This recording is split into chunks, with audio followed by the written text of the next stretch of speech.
Press conference का यही है कि यहाँ का 2022 का जो विधानसभा इलेक्शन है वो अब कंप्लीट हो चुका। तो उसके परिप्रेक्ष्य में मैंने कहा कि भाई मैं यहाँ कैंडिडेट था और 313 खलीलाबाद के आम जनता का शुक्रिया मैं अदा कर दूँ, जिसने वोट दिया भी, जिसने वोट नहीं भी दिया, क्योंकि ये जीवन का जो है एक मोमेंट ऐसा है कि दिन बैठा नहीं रहता है, चलता रहता है और समय बीतता रहता है।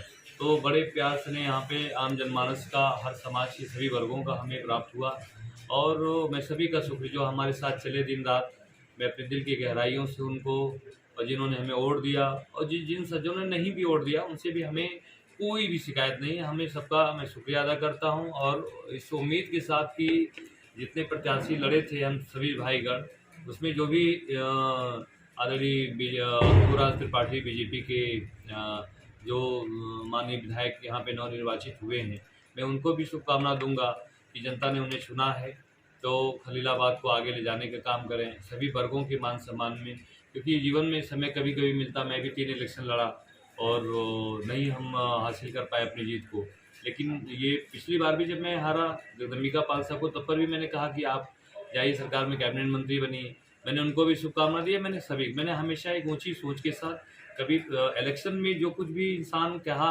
तो वो तो जाहिर सी बात है कि एक पॉलिटिकली तौर पे आरोप प्रत्यारोप लगता है और उसको कोई एक निजी भावना से नहीं देखना चाहिए इसी तौर पे। और अगर मुझसे कहीं ठेस भी पहुंचा किसी को तो मैं उनका भी आदर सम्मान करता हूं कहीं न कहीं से।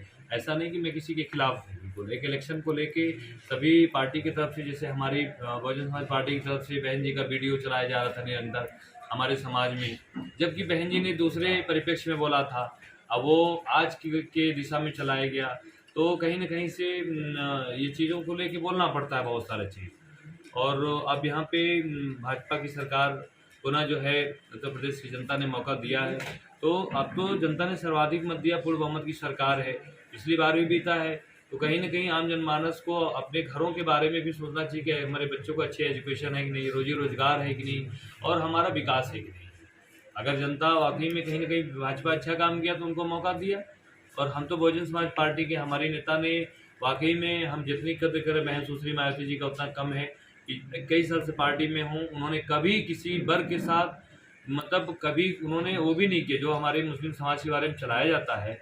कभी बहन जी की सोच नहीं, हाँ ये है कि बोलने में किसी और तर्क पे था, उसको ओवरऑल तर्क पे लिया गया, तो हम लोगों को भी भारी नुकसान सहना पड़ा।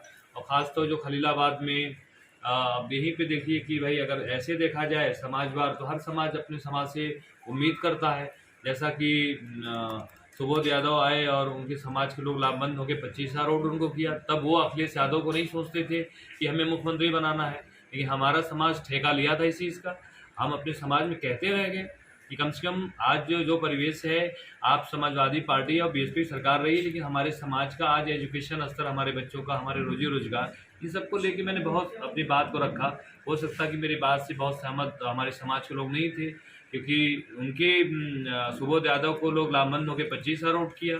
यहाँ पे जो आदरणीय अंकुराज त्रिपाठी और श्री जय चौबे हुए, इनके समाज के लोगों ने पहले दूसरे पे पहुँचाया। हमारे समाज के लोग 1,80,000 थे, इन्होंने हमें तीसरे पे पहुँचाया। तो इसके लिए भी मुबारकबाद मैं देता हूँ कि अगर उन्होंने हमें इतनी इज्जत दिया है तो ये भी उनको बहुत शुक्रिया इस चीज़ का, क्योंकि मुझे ना ठेका करना था, ना तो मुझे यहाँ पे हमारे घर का कोई बच्चा ठेकेदारी करता। मैं भी तो अपने हर सभी वर्गों के साथ, मैंने अपने भी वर्ग को हमेशा चाहा कि एक नुमाइंदा ऐसा हो कि जो यहाँ की भी बात रखे।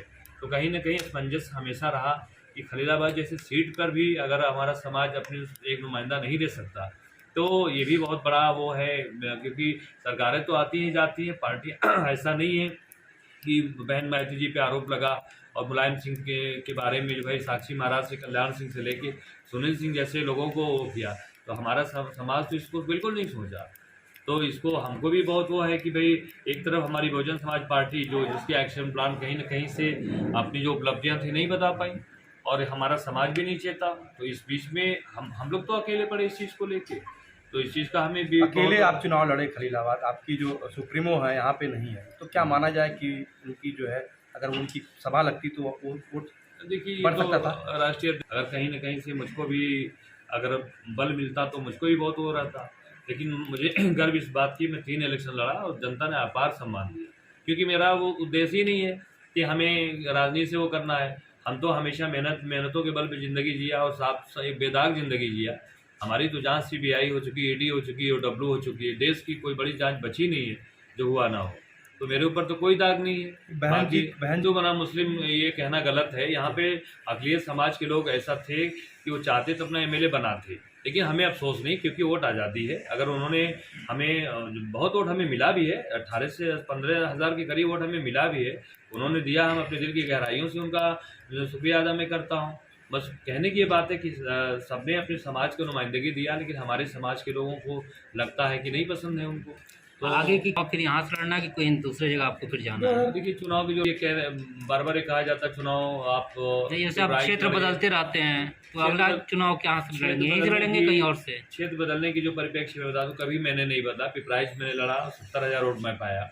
आज हमारे वहाँ के लोगों ने फ़ोन करके रोया है कि 70,000 हमने दिया, वहाँ के लोग इतना कम दिया। तो हमने कहा कि अब क्षेत्र बदलने की बात तो मैंने कभी नहीं बदला। मैं MLA लड़ा, बहन जी ने हमें अक़लियत समाज की बहुलता थी डुमरिया का, जिससे वहाँ पे भेजा MP लड़ने के लिए, क्योंकि यहाँ पे कुशल तिवारी जी थे। यहाँ का भी बात है। फिर बहन मायावती जी ने भेजा, हमने ईमानदारी से पार्टी के निर्देश का अनुपालन किया। और इस बार भी मैंने टिकट नहीं मांगा था, बहन जी ने बुला के हमें टिकट दे के और सम्मान दिया हमारे समाज को। तो कहीं ना कहीं से क्षेत्र मैंने कभी नहीं बदला। और यहाँ के लिए मैंने वादा किया है पहले दिन जिस दिन अनाउंस हुआ कि मैं मरते दम तक अपना खलीलाबाद में हूँ। ये कोई ज़रूरी नहीं है कि मैं MP MLA का चुनाव लड़ूँ तभी। मैं यहाँ के जो भी लोगों का मान सम्मान सुख दुख होगा, मैं हमेशा निरंतर बना रहूँगा। इसी के लिए मैंने प्रेस कॉन्फ्रेंस बनाया है कि मैं जीवन में क्षेत्र नहीं बदलूँगा, चाहे मैं चुनाव कंडक्ट करूं या तो मैं सामाजिक तौर पे रहूं, लेकिन मैं निरंतर पार्टी अगर आपका राजनीतिक क्षेत्र का है, मैं उनसे अनुरोध कर लूँगा, क्योंकि हमारा अपना भी एक है ज़िंदगी का। ऐसा नहीं है कि सबको हर चीज़ का एक वो होता है। पार्टी का बात सराखों पे वो हिंदुस्तान में कहीं भेजेंगे चुनाव लड़ने का वो है, लेकिन वो तार्किक चीज़ों पे होता है, एज पर नीड होता है। ये कोई ज़रूरी नहीं कि आपको भेड़ बकरी की तरह कहीं भी भेज दिया जाए। तो ऐसा नहीं, बिल्कुल। आफ्ताब आलम जो है हमेशा अपने बल पे ज़िंदगी जिया है, किसी ग्रामों कर्म पे नहीं जिया है। नहीं, संत कबीर नगर में देखिए कोई जरूरी नहीं कि मैं सांसद विधायक बन के मैं ऐसे नॉर्मल तरीके से जाऊंगा, गरीबों के घर बैठूंगा और कहीं भी दुख सुख हुआ वहाँ पे बैठूंगा। खलीलाबाद के मैंने कहा ना, अंकुर आज BJP जीते हैं, मैं उनको शुभकामना दूंगा। उनकी उम्र 32 साल है, मेरी 41 साल उम्र है, मैं 3 चुनाव लड़ चुका। लेकिन फिर भी एक अच्छे सोच के साथ मैं ये कहूँगा कि वो अच्छा एक्शन प्लान बनाए। उनकी सरकार है, जितना अच्छा काम करेंगे भविष्य के लिए उनके लिए बेहतर होगा। किसी के लिए गलत नहीं सोचना चाहिए। 3 भाई लड़े, एक भाई अगर जीता तो उसके लिए शुभकामनाएं। कहीं से वो नहीं कि मतलब ये वो भाजपा जीत के मैं उनके उसमें रहूं। जो इलेक्शन के परिप्रेक्ष्य में जो था वो भी हमने बोला है, और जस्टिफिकेशन के लिए भी मैं तैयार हूँ, आज नहीं हमेशा। जनता को मैं यही संदेश देना चाहूँगा कि भाजपा की सरकार केंद्र और राज्य में पिछली बार भी देखा उन्होंने, आज भी अब देखने को फिर मौका दिया उन्होंने।